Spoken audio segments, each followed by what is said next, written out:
Hello बच्चों, last video में हमारा इस टाइप का नंबर लाइन रिप्रेजेंटेशन रह गया था a ग्रेटर देन b। तो आज हम इस वीडियो में ये सीख लेते हैं।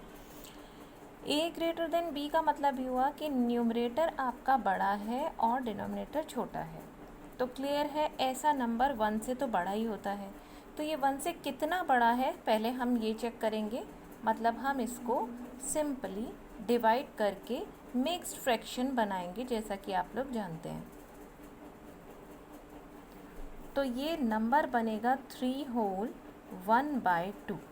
3 होल 1/2 ये बता रहा है कि जो नंबर हमें रिप्रेजेंट करना है उसमें 3 होल यानी पूरे लेने हैं और उसके बाद हाफ लेना है। ठीक है, तो हम नंबर लाइन बनाएंगे। हमारी नंबर लाइन 0 से चलती है। लेफ़्ट साइड में नेगेटिव नंबर होते हैं, राइट साइड में पॉजिटिव नंबर होते हैं।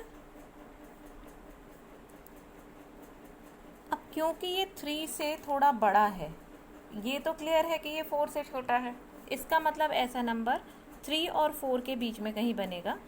अब सेम है कि हम जैसे a लेस देन b में करते थे कि डिनोमिनेटर जितना है उतने पार्ट करते थे। तो यहाँ हम 3 और 4 के बीच में एक नंबर ले लेंगे, और क्योंकि हमने 2 पार्ट किए हैं तो यही नंबर हमारा 1/2 आएगा। तो नंबर लाइन पर 3 होल 1/2 इस तरह से बन जाएगा। ठीक है, इसके बाद एक और एग्जाम्पल हम ले लेते हैं इसी के लिए। सपोज़ हमने लिया 4/3। तो पहले हम इसको मिक्स्ड बनाएं।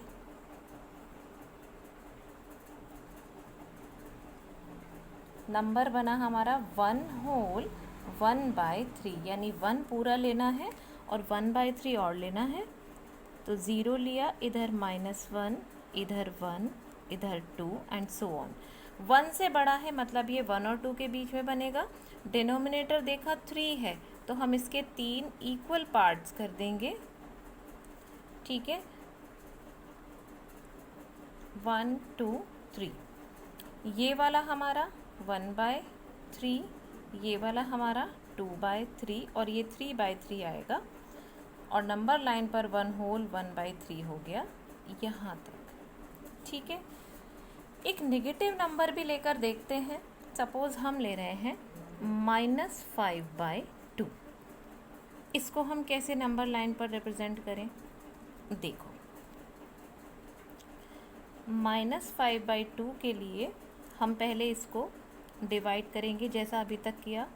2 2s are 4, तो ये बना 2 होल 1/2, लेकिन ये बनेगा नेगेटिव में। नेगेटिव में है तो ये लेफ्ट हैंड साइड में बनेगा -1 -2 -3। 2 से बड़ा है तो डेफिनेटली -2 और -3 के बीच में बनेगा।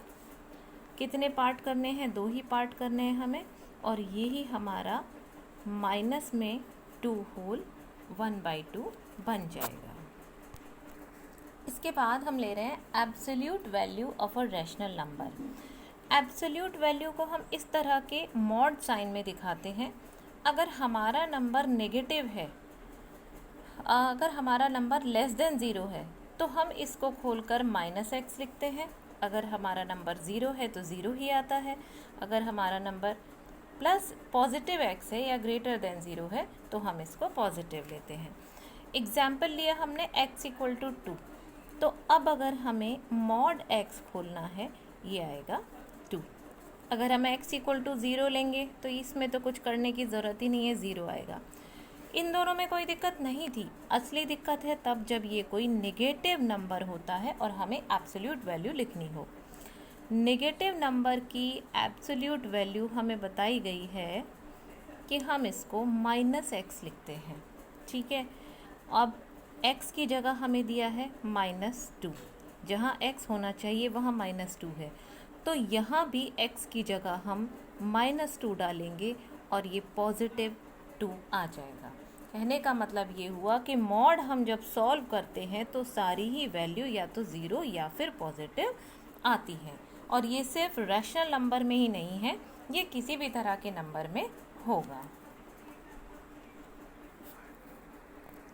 अब आता है कंपैरिजन। कंपैरिजन मतलब कौन सा नंबर बड़ा है और कौन सा नंबर छोटा। सपोज़ हमने एक नंबर लिया 3/4 और एक नंबर हमने ले लिया 7/3। अब इन दोनों में कौन बड़ा है कौन छोटा, उसके लिए हम फर्स्ट ऑफ ऑल एलसीएम लेंगे 4 और 3 का। 4 और 3 का जब आप एलसीएम लेंगे तो ये आएगा 12। ठीक है, तो हमें दोनों ही नंबर में डिनोमिनेटर 12 बनाना है। 4 को 12 बनाने के लिए हम 3 से मल्टीप्लाई करेंगे, तो हमें ऊपर भी 3 से करना होगा। ये आ गया 9/12। अब 7/3, 7/3 में 3 को हमें 12 बनाना है, तो हम इसे 4 से मल्टीप्लाई करेंगे। ये आ गया 28/12। अब एक नंबर है 9/12, दूसरा नंबर है 28/12, तो दोनों में से कौन बड़ा है? डेफिनेटली 28 बड़ा है, तो साइन ये हो गया। अब 9/12 किससे आया था? 3/4 से। 3/4 इज़ लेस देन 7/3।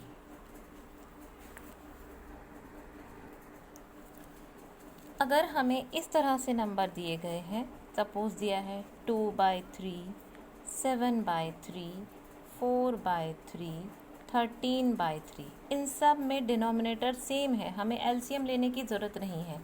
इस तरह के क्वेश्चन में हम केवल ऊपर वाले नंबर्स के अकॉर्डिंग हम इंक्रीजिंग ऑर्डर में अरेंज कर सकते हैं।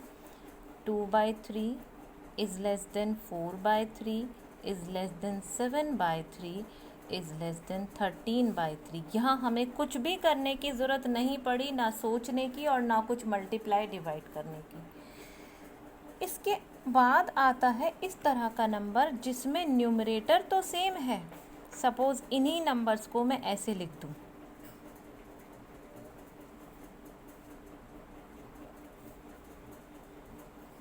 इन्हीं नंबर्स को मैं अगर इस तरह लिख देती हूँ, तो यहाँ पर ये नंबर बिल्कुल उल्टा हो जाएगा। मतलब ऑर्डर इंक्रीजिंग ऑर्डर में अगर मैं लिखूँ तो सबसे पहले मुझे ये नंबर लिखना पड़ेगा। 3/13 सबसे छोटा होगा, उसके बाद आएगा 3/7, उसके बाद आएगा 3/4, उसके बाद आएगा 3/2। यानी अगर डिनोमिनेटर सेम है तो हम न्यूमरेटर इंक्रीजिंग ऑर्डर में डाल दें, और अगर न्यूमरेटर सेम है तो हम डिनोमिनेटर को डिक्रीजिंग ऑर्डर में डाल दें, तो हमारा जो रिप्रेजेंटेशन होगा वो ओवरऑल इंक्रीजिंग ऑर्डर में आ जाएगा। बड़े नंबर से जब हम डिवाइड करेंगे तो ओवरऑल नंबर हमारा छोटा आएगा। इसका मैं रीज़न आपको प्रैक्टिकली समझाती हूँ क्यों। सपोज़ हम एक सर्कल ले रहे हैं, ठीक है, एक और भी हमने सर्कल लिया, ठीक। एक सर्कल पे हम 1/2 दिखाएंगे और एक सर्कल पे हम 1/3 दिखाएंगे, ठीक है। अगर हम 1/2 दिखा रहे हैं तो केवल इस एक लाइन से हमें ये 2 पार्ट मिल गए, लेकिन हम अगर 1/3 दिखाएंगे तो इस तरह से इस सर्कल के 3 टुकड़े करने पड़ेंगे। ये 1/2, 1/2, ये 1/3 के टुकड़े। अब आप ही मुझे बताओ कि इस वाले टुकड़े का साइज़ बड़ा है या इसका साइज़ बड़ा है। क्लियर है फिगर से कि इसका साइज़ बड़ा है। कहने का मतलब ये हुआ, इस फ्रैक्शन में जो नीचे वाला नंबर है वो ऊपर वाले नंबर को टुकड़ों में बांट रहा है।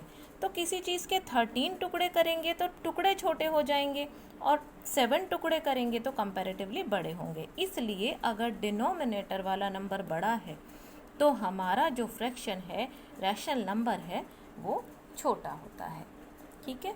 इंक्रीजिंग ऑर्डर के कुछ और एग्जाम्पल हम नेक्स्ट वीडियो में करेंगे। तब तक के लिए देखते रहिए, लाइक करते रहिए, सब्सक्राइब करते रहिए।